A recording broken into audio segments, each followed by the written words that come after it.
இதில் ஒரு ஸ்பூன் இருக்கிற அளவுக்கு பட்டர் போட்டுக்கிறேன். ஒரு 4-5 பல் பூண்டு இந்த மாதிரி பொடியாக கட் பண்ணியிருக்கேங்க. அந்த பட்டரில் போட்டு நல்லா வதக்கிக்கலாம். ஒரு பச்சை மிளகாய் இந்த மாதிரி பொடியாக கட் பண்ணியிருக்கேன், அதையும் போட்டுக்கிறேன். இதையும் நல்லா வதக்கிக்கலாங்க. தக்காளி பாருங்கள், இந்த மாதிரி நம்ம அரைச்சி எடுத்துகிட்டு வந்தாச்சு.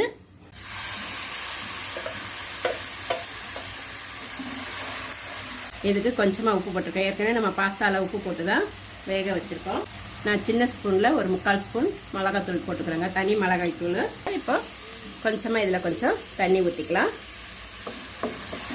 கொஞ்சம் நம்மளுக்கு திக்காகிடுச்சு.